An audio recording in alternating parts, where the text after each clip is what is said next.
sifat kedermawanan Aisyah ini ia lakukan dalam kehidupan sehari-hari.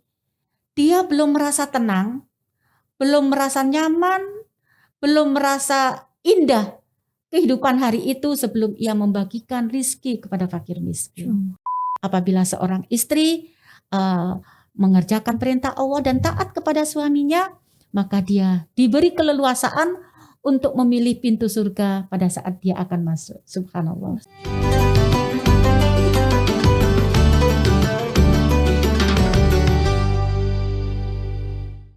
Assalamualaikum warahmatullahi wabarakatuh. Waalaikumsalam warahmatullahi wabarakatuh.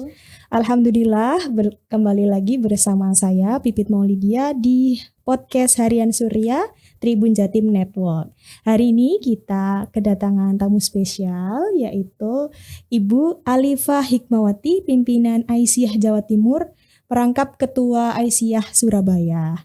Nah, Assalamualaikum Ibu. Waalaikumsalam warahmatullahi wabarakatuh, Mbak Pipit. Iya. Hari ini dengan Bu Alifah kita akan membahas tentang tema meneladani istri Rasulullah, Ibu Aisyah, istri Rasulullah. Nah, kalau melihat sejarah ya sedikit cuplikannya ini bahwa Ibunda Aisyah ini orang yang sangat cerdas, satu dari istri Nabi yang paling dicintai.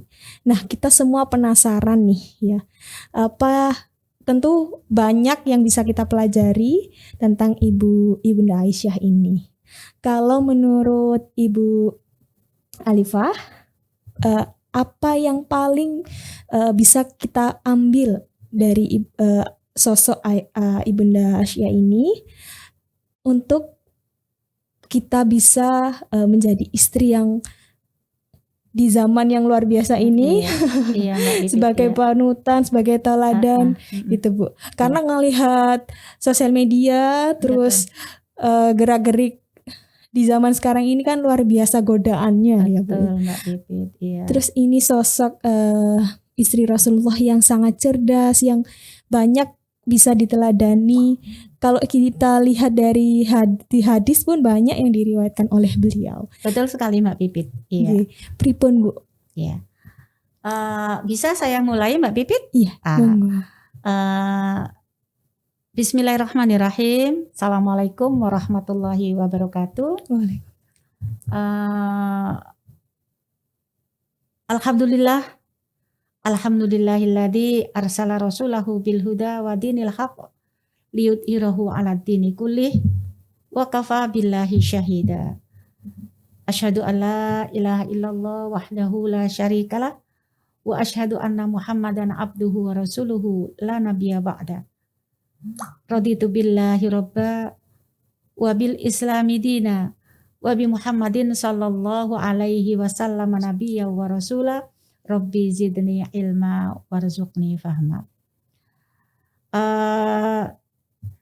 Sahabat Surya dan Tribun Jatim yang saya hormati serta Mbak Pipit, pertama marilah kita bersama memanjatkan puji syukur kehadirat Allah Subhanahu wa Ta'ala.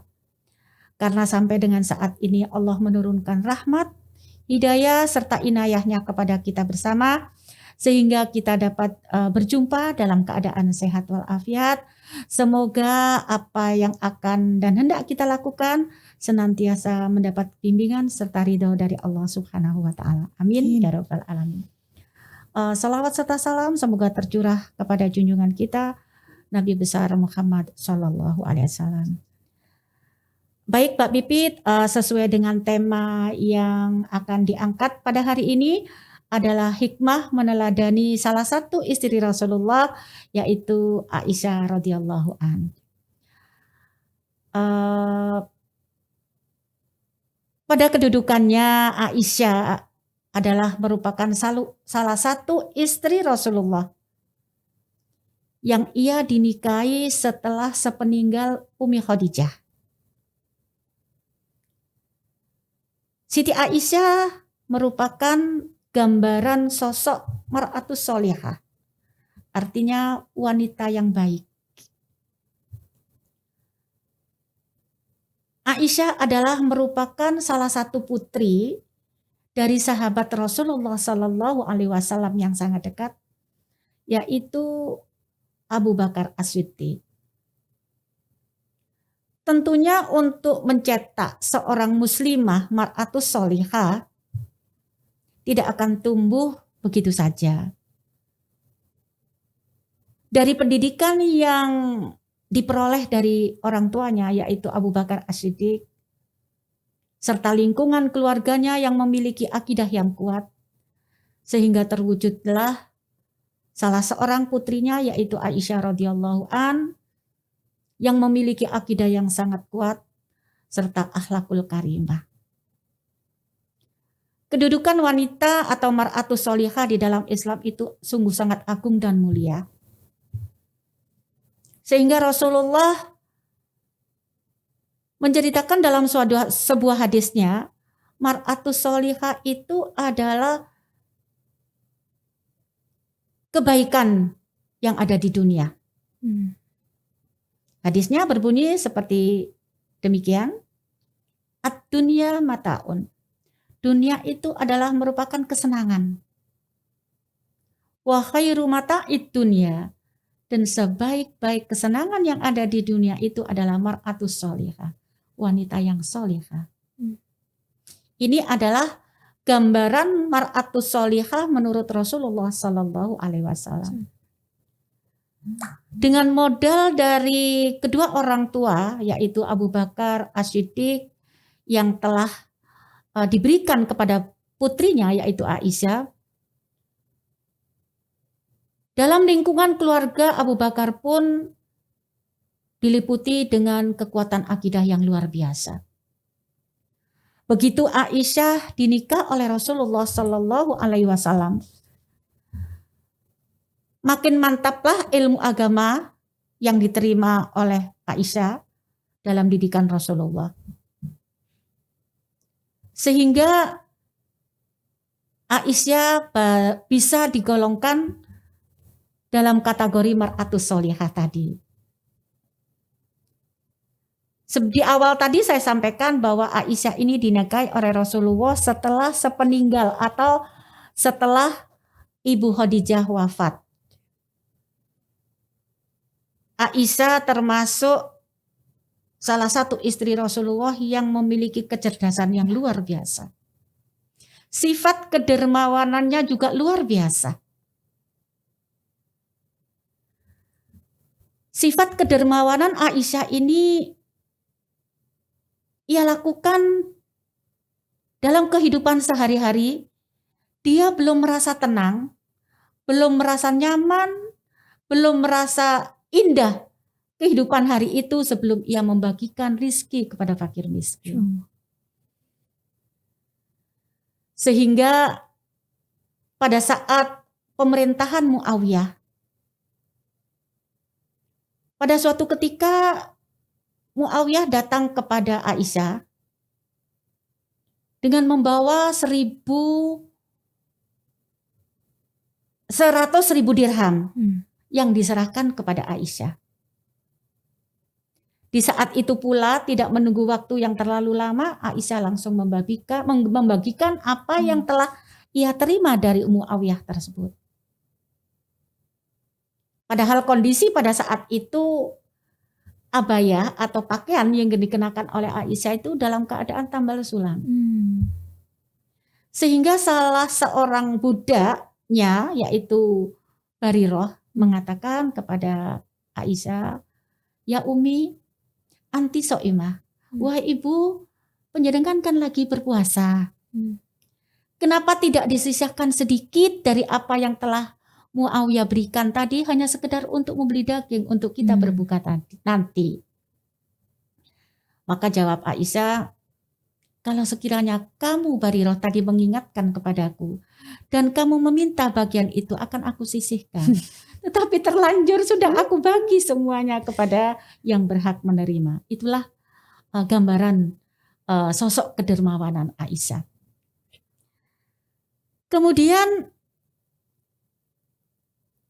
Aisyah dan seluruh istri-istri Rasulullah Sallallahu Alaihi Wasallam Memang oleh Rasulullah dibekali dengan ilmu agama yang sangat luar biasa. Sehingga seluruh istri Rasulullah itu mendapat julukan Ummul Mukminin. Ibunya orang-orang beriman atau orang-orang mukmin. Artinya Ummul Mukminin itu adalah ibunya orang-orang Islam dan seluruh muslimah khususnya. Sehingga Allah memerintahkan kepada Rasulullah untuk membekali seluruh istrinya dengan ilmu agama yang sangat kuat. Kemudian pernikahan Aisyah dengan Rasulullah tidak hanya sekedar hubungan kedua insan, tetapi jauh ke depan ada yang lebih penting, yaitu misi dakwah Islam. Di sosok Aisyah yang sangat luar biasa cerdasnya, sehingga ilmu hadis itu banyak diuntungkan oleh keberadaan Aisyah.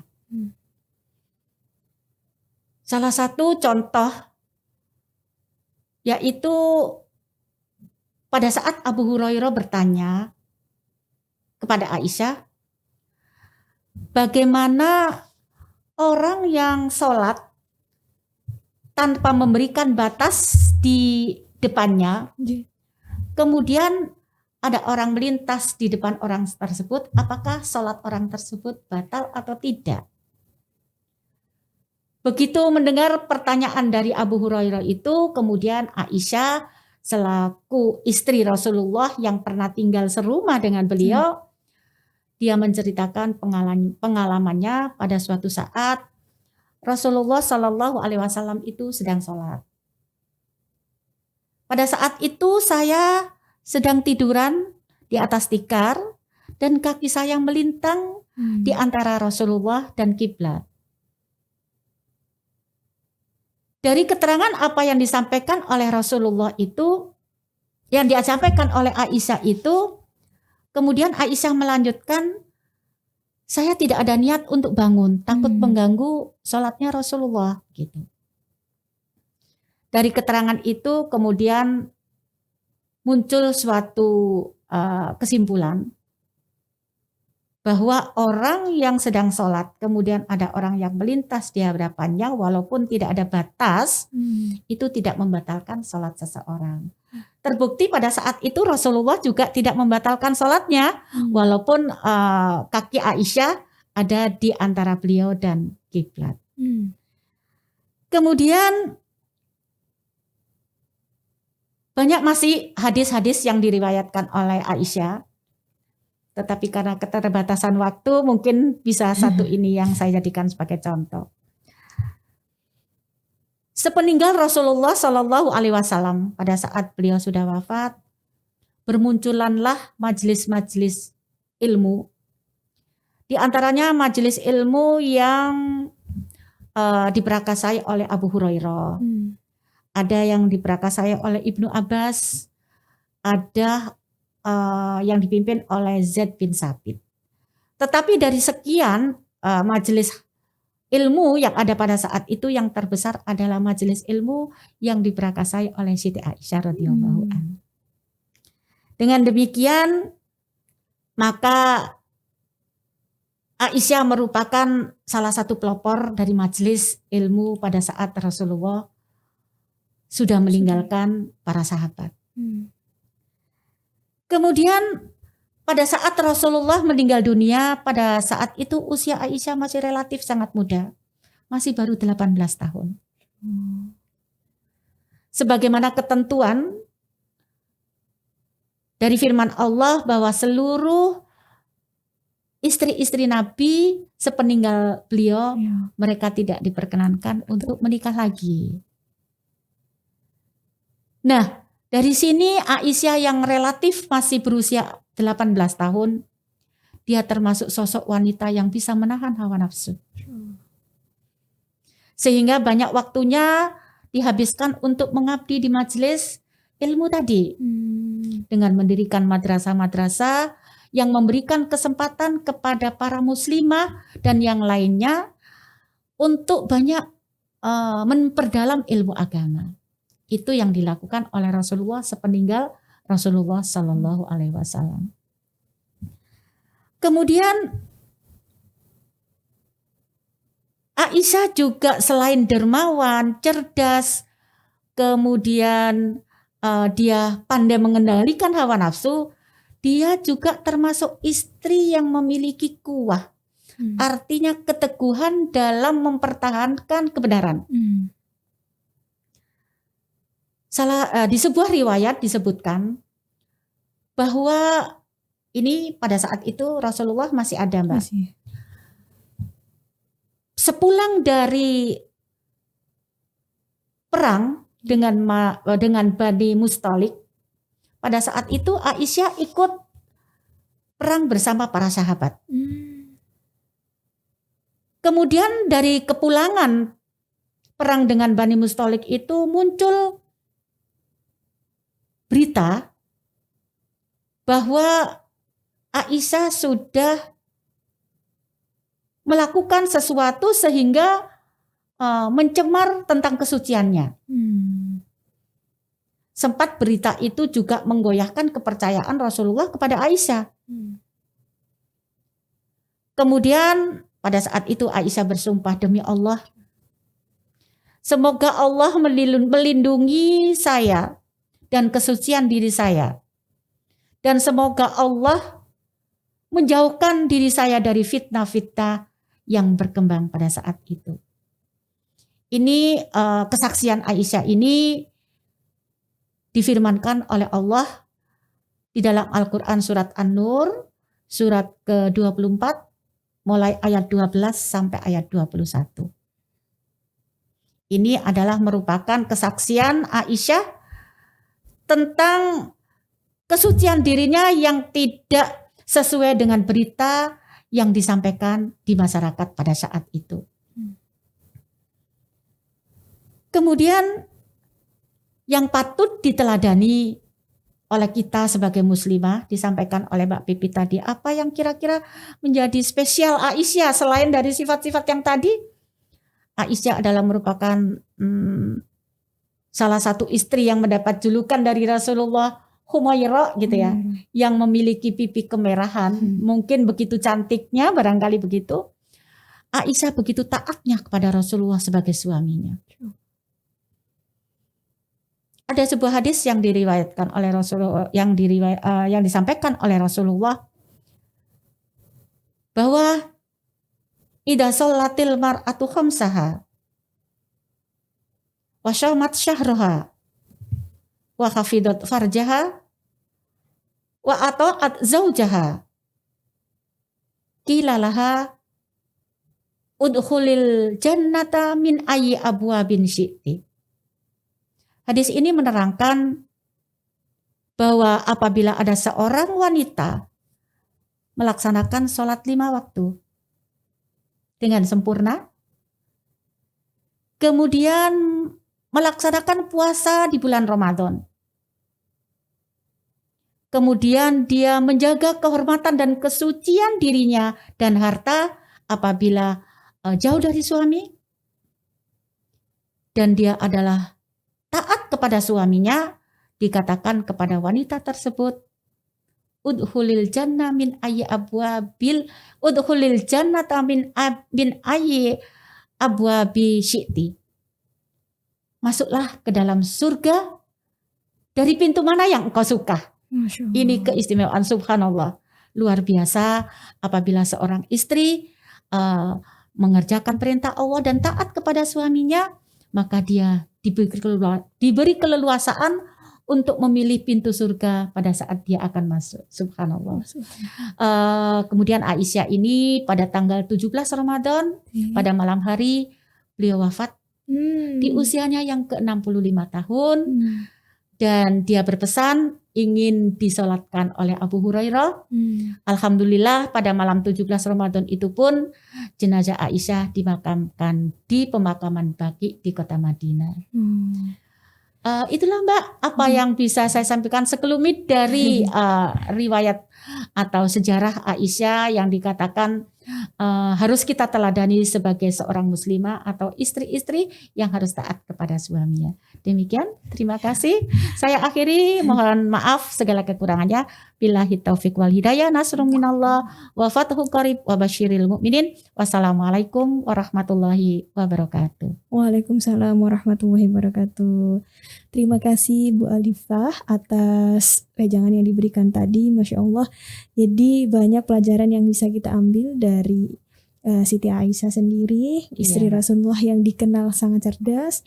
Begitu juga hadis-hadis yang beliau riwayatkan luar biasa banyak. Nah, karena keterbatasan waktu, pangapunten harus diakhiri podcast hari ini. Terima kasih. Mungkin bisa disambung lain kali, lain Insya waktu. Allah. Jadi ada sedikit yang bisa saya simpulkan tadi.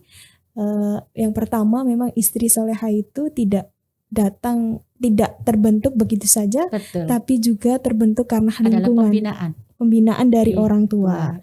Kemudian selanjutnya tadi ada yang kedua, kesaksian Aisyah waktu dia mendapatkan tuduhan. Waktu beliau mendapatkan tuduhan, yaitu surat An-Nur ayat 12 sampai 21, mungkin nanti bisa disimak. Yap. Jadi ini bisa jadi doa juga. Betul. Agar kita selalu terlindung dari fitnah, dari segala sesuatu yang tidak benar. Terima kasih atas waktunya Bu Alifah. Terima kasih teman-teman Tribun yang sudah menyaksikan obrolan Ramadan kita. Semoga kita ada kesempatan untuk bertemu kembali. Kita akhiri. Wassalamualaikum warahmatullahi wabarakatuh.